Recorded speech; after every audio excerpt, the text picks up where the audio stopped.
Après une bonne nuit dans notre hôtel en selle, on reprend la route au petit matin, direction le Chili.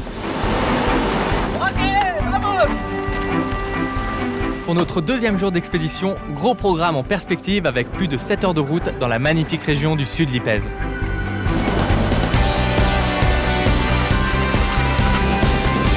C'est une région complètement sauvage et désertique avec des volcans de plus de 5000 mètres d'altitude et des lagunes multicolores.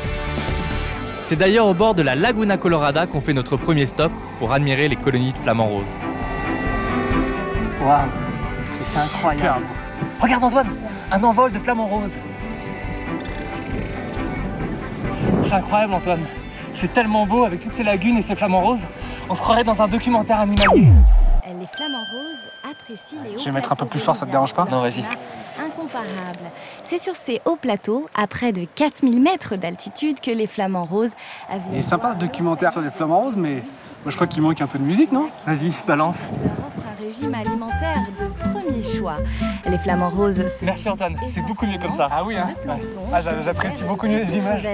Ce sont les pigments de la petite crevette Artemia salina qui, consommés régulièrement, intensifient et prolongent la couleur rose de leur Sympa les flamants roses, mais tu peux zapper pour voir ce qu'il y a à côté? Il est intéressant de noter. L'ultime étape doit mener nos deux derniers candidats dans la ville mythique de Phnom Penh, capitale du royaume du Cambodge. J'ai besoin d'aller à Phnom Penh. La tension est à son comble. Attends, c'est la galère là, c'est la galère. Qui de Foulk ou de Patrick arrivera le premier à destination? T'en as pas marre, le film est franchement arrête, c'est bon quoi. Je vais sortir de mes gonds, hein. Tu vois là, sinon je te dirai à partir. Bienvenue dans ce nouveau numéro de Phnom Penh Express. Oh, c'est naze, attends.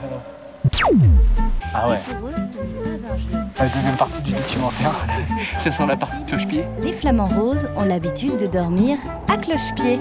Cette position originale Bon, ils sont bas, les ils tiennent longtemps. qui est dépourvue de plumes. Pour conserver le plus de... Regarde Antoine, un envolé de flamants roses sur de la musique classique, c'est magnifique.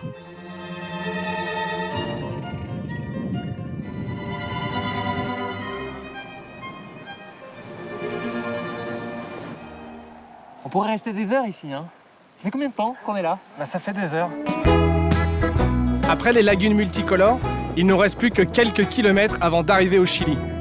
On profite une dernière fois des sublimes paysages de l'altiplano bolivien et on arrive enfin à la frontière.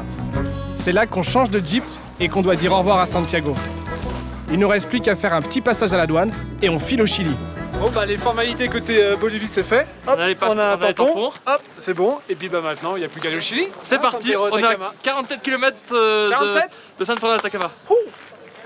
De la frontière, en allant vers l'oasis de San Pedro de l'Atacama, on redécouvre les joies de l'asphalte. Du coup, on en a profité pour louer des vélos, direction la vallée de la Lune, pour admirer le coucher du soleil. On est au milieu du désert de l'Atacama. La route c'est l'autoroute, il n'y a personne. C'est magnifique.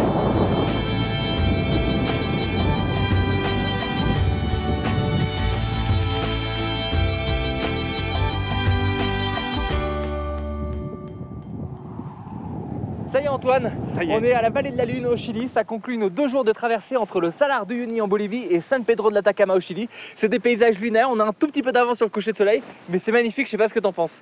Bah écoute, moi Raphaël, ces 2 jours passés en pleine nature m'ont fait prendre conscience de toute la beauté et en même temps toute la fragilité de la nature.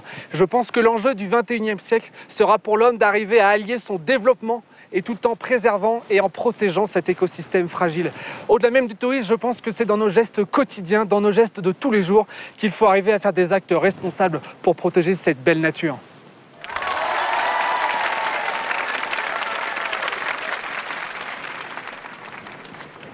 Ah, c'est scotchant ces documentaires Antoine. Je savais pas que les flamants roses pouvaient filtrer l'eau pour boire. Bah non, moi non plus, c'est un truc de malade. Ouais, ça m'intéresse vachement.